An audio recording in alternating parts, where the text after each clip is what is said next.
हम सोचते हैं परोपकार करना, भलाई करना, किसी की सहायता करना, सेवा करना, दान करना, सुख दुख में किसी का साथ निभाना, ये हमारे जीवन का सबसे बड़ा कर्तव्य है। यही सच्चा कर्तव्य है। परंतु क्या यह सत्य है? नहीं। कर्तव्य के लिए कई बार मनुष्य को बहुत सारी पीड़ा सहनी पड़ती है। कुछ कर्तव्य ऐसे होते हैं जिसे निभाने के लिए मनुष्य को उस राह से जाना पड़ता है जिस पर कांटे हैं, दुख है, पीड़ा है, संकट है। उसे पार करके तब जाके वो अपने कर्तव्यों को पूर्ण कर पाता है। परोपकार, भलाई, किसी की सहायता करना, दान करना, सेवा करना, सुख दुख में साथ निभाना, ये कर्तव्य नहीं है, ये तो आनंद है। क्योंकि इससे आप ही का जीवन और अच्छा होगा, आप ही को और सुख मिलेगा, आप ही का स्वास्थ्य और अच्छा होगा, आप ही को जीवन में और अच्छे अच्छे लोग मिलेंगे। और सबसे अधिक यदि ये कुछ बढ़ाता है तो वो है प्रेम। तो इसे कर्तव्य मत समझिए, ये तो बस वो मार्ग है जिस पर अग्रसर होके आप अपने जीवन को अत्यंत सुंदर बना सकते हैं। तो आप यही कीजिए और मेरे साथ प्रेम से कहिए, राधे राधे। कभी आप किसी पर्वत को देखिए, दिन में आप उस पर्वत को देखेंगे तो कितना सुंदर दिखता है, इतना विशाल, इतना सुंदर। तब प्रकृति को देख के मन से केवल स्तुति ही आती है। अब उसी पर्वत को आप अंधकार में देख लीजिए, उतना ही भयावह लगता है। अब यही होता है व्यक्ति के साथ भी, यही होता है किसी अन्य स्थान के साथ भी। अब इसका कारण क्या है? क्या व्यक्ति के रूप का, उसके व्यक्तित्व का कोई महत्व नहीं है? नहीं, ऐसा कदापि नहीं। इसका सारा श्रेय जाता है प्रकाश को।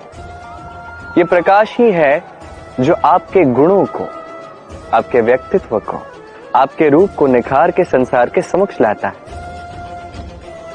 तो आप भी अंधकार से प्रकाश की ओर अग्रसर हो जाइए, उन लोगों की ओर अग्रसर हो जाइए, उन दिशाओं में अग्रसर हो जाइए जो आपके भीतर के गुणों को, आपके व्यक्तित्व को संसार के समक्ष ला सके। यदि आप ये करते हैं, आप धरती पर आता है तो धरती क्या करती है? इसे सभी वनस्पतियों में बांट देती है, उनके विकास में सहायक बनती है और इसीलिए ये धरती पूजी जाती है। इसे धरती माता हम कहते हैं। ऐसे ही चंद्रमा रात्रि में जब चमकता है, अपनी रोशनी फैलाता है, तो एक राही को, एक पथिक को उसका राह दिखाता है। इसलिए चंद्रमा देवता कहलाता है। इसी प्रकार आप भी कभी प्रकृति को बांध के रखने का प्रयास मत कीजिए, इसे सहेज के रखना सीखिए, इसे बांटना सीख जाए, ठीक प्रेम की भांति। इस प्रेम को कभी भी मुट्ठी में बंद करने का प्रयास मत कीजिए, बल्कि इसे खुले हाथ से बांटना सीख जाइए। ये यदि आप सीख गए तो स्वयं को प्रसन्न रखना भी सीख जाएंगे, दूसरों को प्रसन्न रखना भी सीख जाएंगे। आइए और इसी प्रेम के साथ कहिए, राधे राधे। दुख क्या है? भय क्या है? इसे कुछ इस प्रकार समझिए, जीवन में जब भी आप कुछ प्राप्त कर लेते हैं, उसे खो देने का भय उसी के साथ आ जाता है। जैसे आपने धन अर्जित कर लिया, धन को खोने का भय उसी के साथ आ जाता है। संपत्ति बना ली, लुट जाने का भय साथ ही आ जाता है। अब ये जीवन के साथ भी होता है। जैसे ही आप जन्म लेते हैं, मृत्यु का भय उसी के साथ आ जाता है। जन्म नहीं हुआ तो मृत्यु कैसे होगी? मृत्यु का भय कहां से आएगा? अब ये भय क्या करता है आपको समझाता हूं। ये भय यदि मन में होगा, यदि जीवन में होगा, तो जो भी आप प्राप्त कर लो, सुख, संपत्ति, सुविधाएं, धन, इसे पाने का एक आनंद होता है, इसके साथ जीने का एक आनंद होता है। ये भय उस आनंद को आपसे छीन लेता है। मान लीजिए कल आपकी मृत्यु होने वाली है। अब कल की मृत्यु का भय आज ही मन में है, तो ये भय आज का सुख, आज की शांति आपसे छीन लेगा। भय यही करता है। तो स्मरण रखिएगा, भय का साथ जो है वो त्याग दीजिए। जीवन जीने का जो सुख है वो सदैव साथ रहेगा। आइए और मेरे साथ प्रेम से कहिए, राधे राधे। आप कभी किसी पर्वत पर चढ़े हैं? कहा जाता है कि पर्वत पर जब हम ऊपर चढ़ रहे होते हैं तो दुर्घटना का संकट थोड़ा कम होता है, वही पर्वत से नीचे उतरते हुए दुर्घटना का संकट और भी अधिक हो जाता है। अर्थात उतरते समय हमें और संतुलन बनाए रखना पड़ता है और सावधान रहना पड़ता है, इस विवेक को जागृत रखना पड़ता है। अब जीवन में सफलता के शिखर के साथ भी यही बात है। जब हम सफलता के पर्वत पर चढ़ रहे होते हैं तो हमारा ध्यान वैसे ही हमारे लक्ष्य पर होता है। हम निरंतर प्रयास करते हैं, परिश्रम करते हैं, हमें वो उत्साह होता है, वो साहस होता है। किंतु एक बात सत्य है, हर चढ़ाव के पश्चात उतार अवश्य आता है, और यही उतार है जहां अधिकतर लोग स्वयं को संतुलित नहीं रख पाते और वहीं गिर जाते। तो जीवन में यदि सफलता के शिखर तक पहुंचना है तो आपको निरंतर प्रयास करने होंगे, संघर्ष करना होगा, परिश्रम करना होगा और अपने लक्ष्य पर सदैव ध्यान केंद्रित करना होगा, तो आपको अपना लक्ष्य अवश्य प्राप्त होगा। किंतु जब उतार का समय आएगा, जो निश्चित रूप से आएगा, तब आपको संघर्ष करना ही होगा, धैर्य रखना ही होगा, सावधान रहना ही होगा, संतुलन बनाए रखना ही होगा।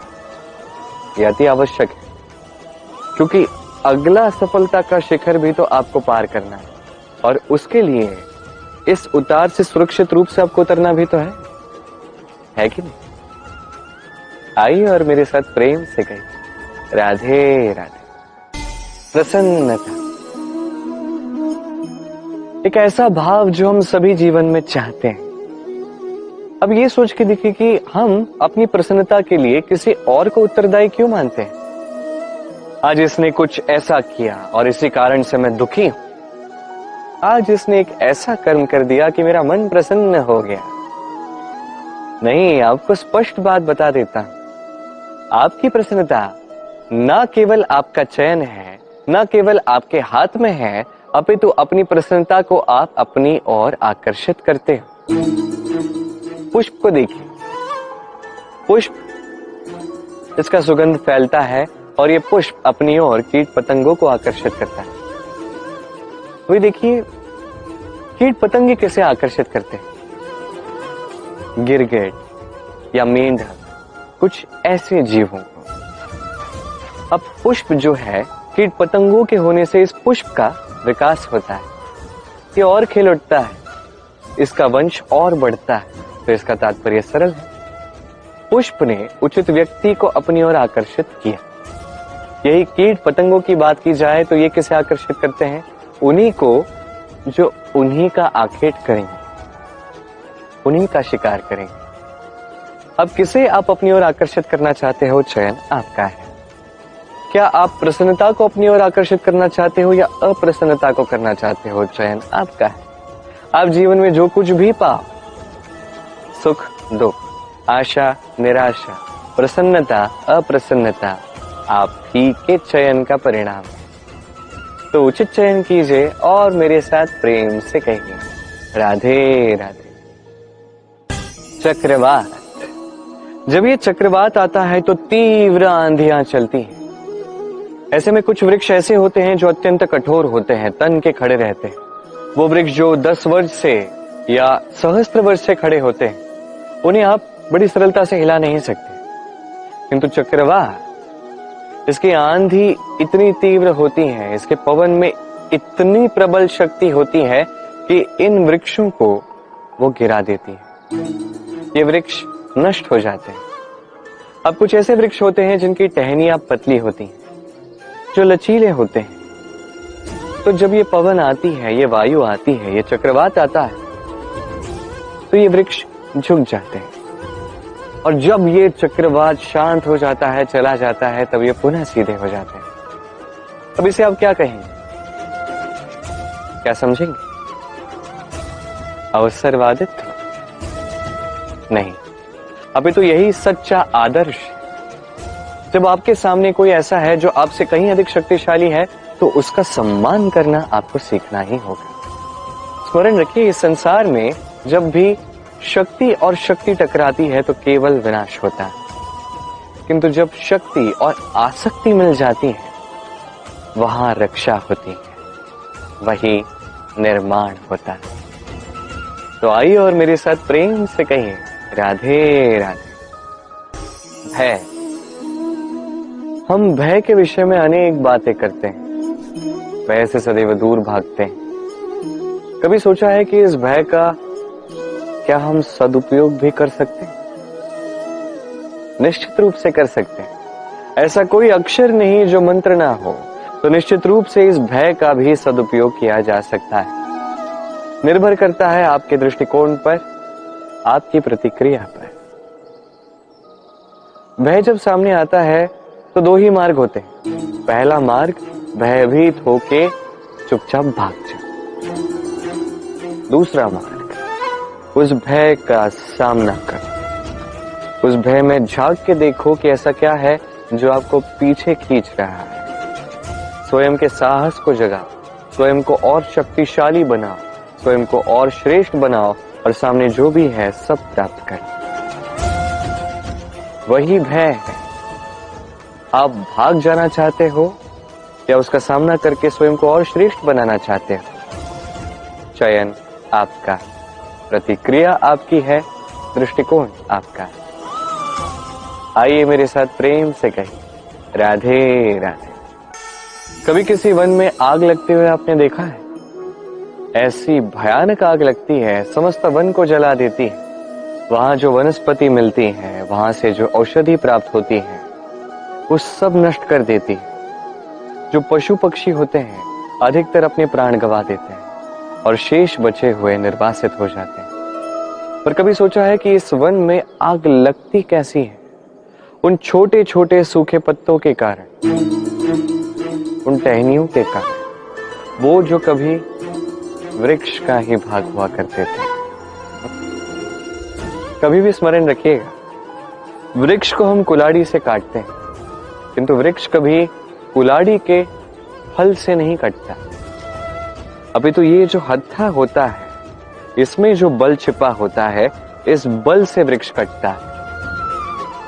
अब बताइए, हत्था ये किससे बनता है? स्वयं वृक्ष से। इससे आपको क्या सीख मिलती है?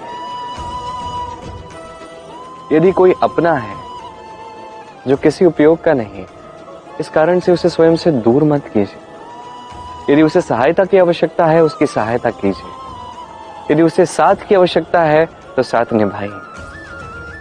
निस्वार्थ भाव से अपनों को विकास की ओर ले जाइए। अपने स्वार्थ के अनुसार अपनों को अपने जीवन में मत रखिएगा। आइए मेरे साथ प्रेम से कहिए, राधे राधे। जीवन में लक्ष्य को कैसे पाया जाता है? कोई कहेगा मित्र की सहायता से, कोई कहेगा प्रेम से, कोई कहेगा निरंतर प्रयास करने से, परिश्रम करने से, कोई कहेगा ईश्वर के आशीर्वाद से, आदि इत्यादि। मैं आपको समझाता हूं। जैसे त्रिलोक है, अर्थात तीन लोक है, जिसे संचालित करते हैं त्रिदेव, तीन देव, उसी प्रकार अपने लक्ष्य तक पहुंचने के लिए तीन भावों की आवश्यकता है। पहला भाव है स्वप्न देखना। आप स्वप्न देखना आरंभ करेंगे ही नहीं तो उसके आगे कुछ कर ही नहीं पाएंगे। तत्पश्चात आपको दृढ़ संकल्प से, चाहे मार्ग जैसा भी हो, उस पर चलना होगा।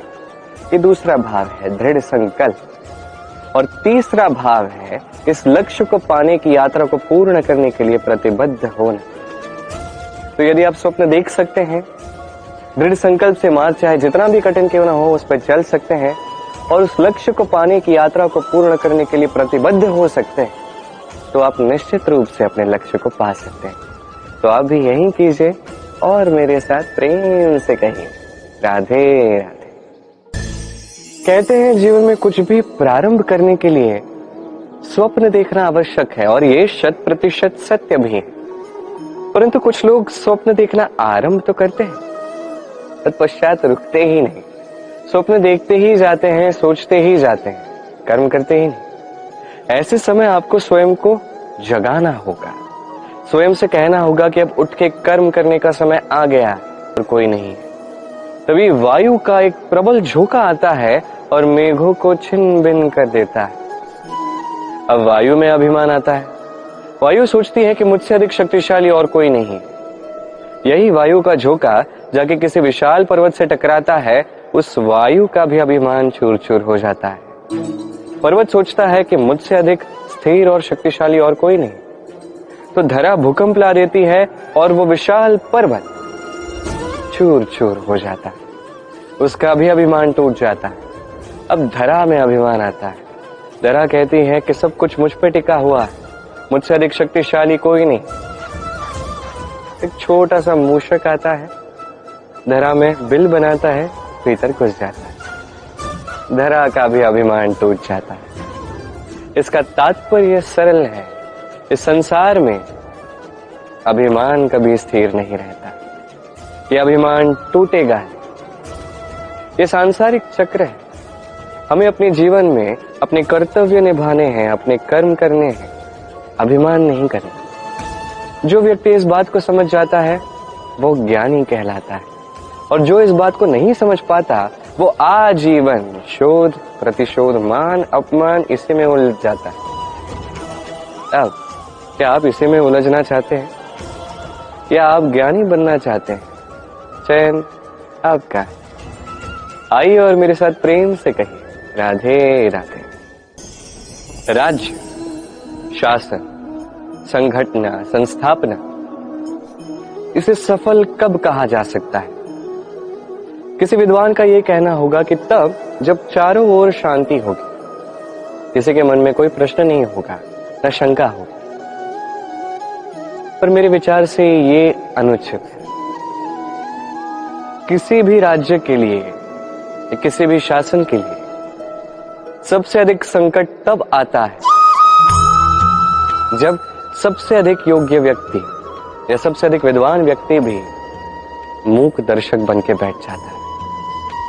मन में प्रश्न आता है, पूछ ही नहीं पाता, शंका आती है, व्यक्त ही नहीं कर पाता। ये अनुचित है। ये प्रश्न ये अच्छे होते हैं। ये प्रश्न अकारण तो नहीं आते, किसी समस्या के द्वारा ही आते हैं। इन प्रश्नों से आप उन समस्याओं को देख सकते हो जिसे आप कभी अनजान हुआ करते थे, और जितनी समस्याओं का आप निवारण करोगे उतना आपका राज्य, आपका शासन और अधिक श्रेष्ठ बनेगा। ये प्रश्न, ये शंका, ये आपको समाधान के डगर तक अवश्य पहुंचाते हैं। इसलिए ना ये प्रश्न अनुचित है, ना शंका व्यक्त करना अनुचित है, ना वो व्यक्ति मूर्ख है जो प्रश्न पूछता है, शंका व्यक्त करता है।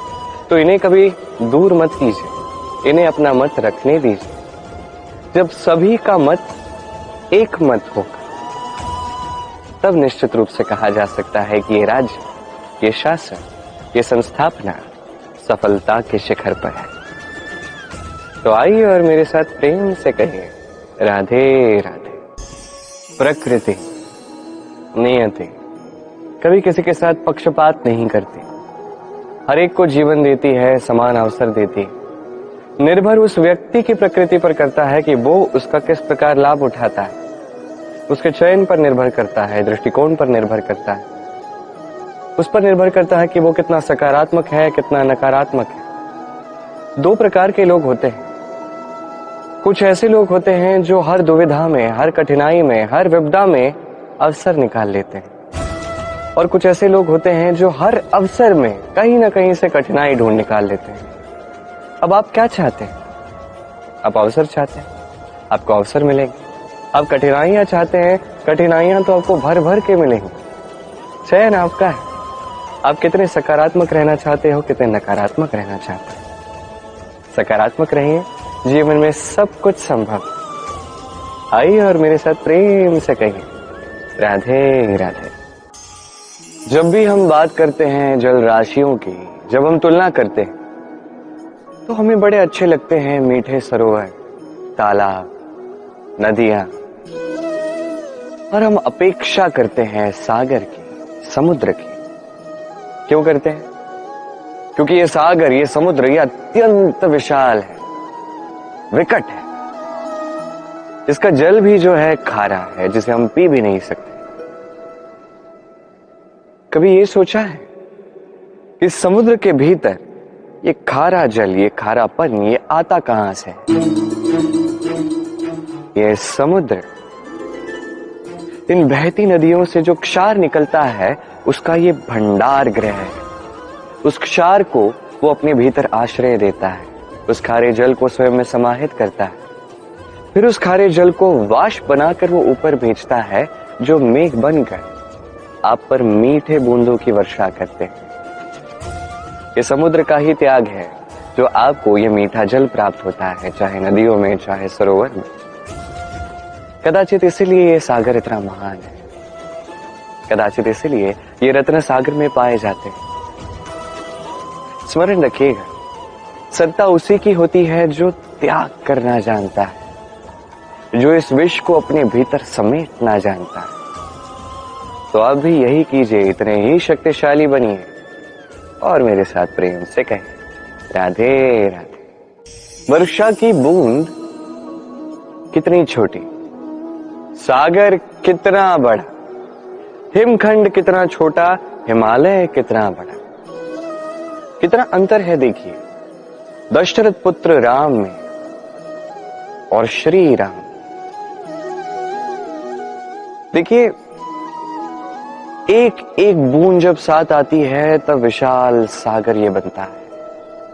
सारे हिमखंड जब एक साथ आते हैं तो विशाल ये महान हिमालय बनता है। वैसे ही एक छोटे से वनवास से आरंभ होती है यात्रा राम से श्री राम बनने की, मर्यादा पुरुषोत्तम बनने की। अब इससे आपने क्या सीखा? बूंद महान नहीं है, सागर महान है। हिमखंड महान नहीं है, हिमालय महान है।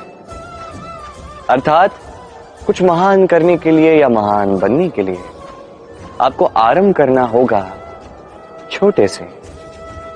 एक अत्यंत सरल किंतु महत्वपूर्ण बात है जो मैं आपको बताना चाहता हूं। देखिए, आरंभ करने के लिए पहले आपको महान बनने की आवश्यकता नहीं है, किंतु हां, महान बनने के लिए पहले आरंभ करना अति आवश्यक है। आप आरंभ ही नहीं करेंगे कभी महान ही नहीं बनेंगे। तो सच्ची निष्ठा से आरंभ कीजिए। आपके कदम, आपके कर्म छोटे ही क्यों ना सही, करते जाइए, निरंतर प्रयास करते जाइए। फिर देखिए ये महानता जो है स्वयं आपके पास चल के आएगी। तो आप यही कीजिए और मेरे साथ प्रेम से कहिए, राधे राधे। कोई भी प्राणी, मनुष्य इतना चंचल होता है, बिल्कुल जल की भांति। जल भी अत्यंत चंचल है, उत्सुक है। जल सदैव उत्सुक रहता है आकाश में जाने के लिए। उसके लिए वो स्वयं को जलाता है, भाप बनता है और आकाश में जाके मेघों में समाहित हो जाता है। फिर जल उत्साहित हो जाता है कि कब वो वर्षा की बूंद बन के धरा पर गिरे। प्रगाढ़ वायु का वेग सहता है और फिर वो नीचे गिरता है। कैसे कर लेता है जल ये सब? इसका उत्तर ये है कि जल यात्रा का मंतव्य, उसका महत्व समझता है।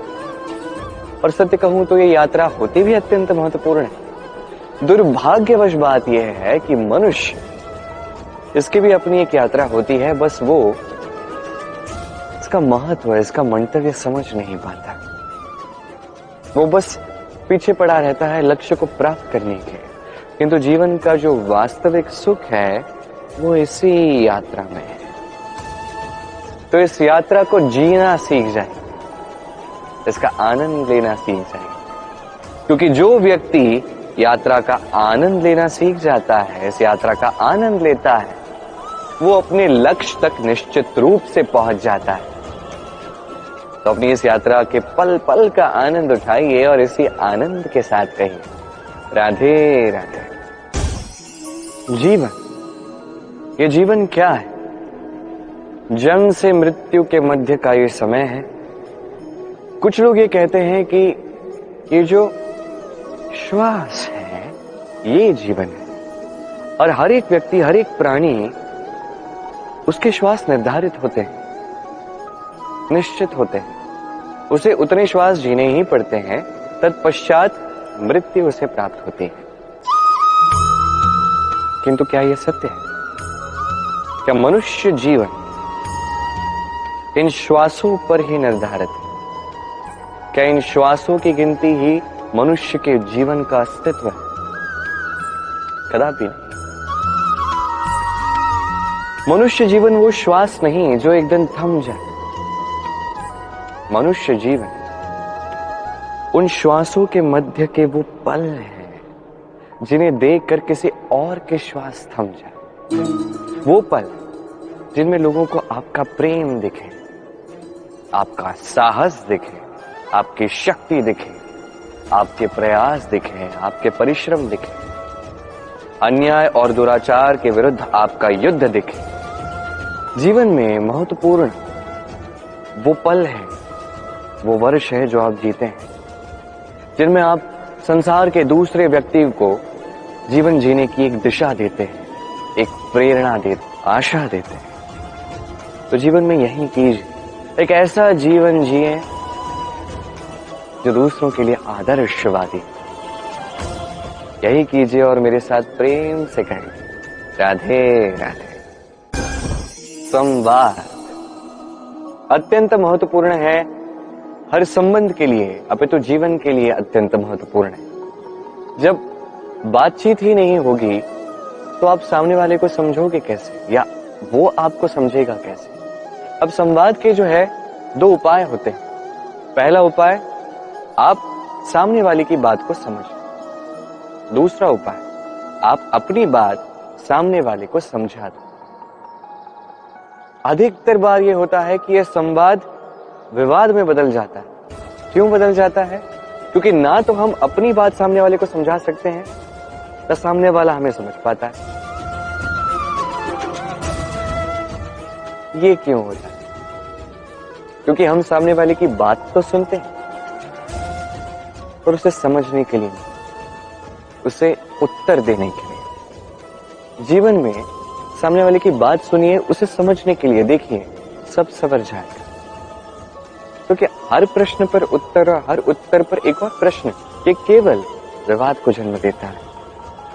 भाई सामने वाले की बात सुनना बस उसे समझने के लिए, उसकी बात समझने के लिए, यह संवाद और प्रेम को जन्म देता है। तो आप भी यही कीजिए और मेरे साथ प्रेम से कहिए, राधे राधे। अमृत क्या है?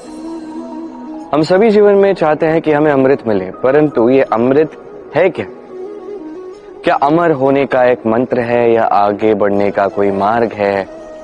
क्या अमृत वो रस है जो असुरों ने और देवताओं ने समुद्र मंथन करके प्राप्त किया? या वो औषधि है जो ऋषि मुनि ने वन में भ्रमण करके खोज निकाली?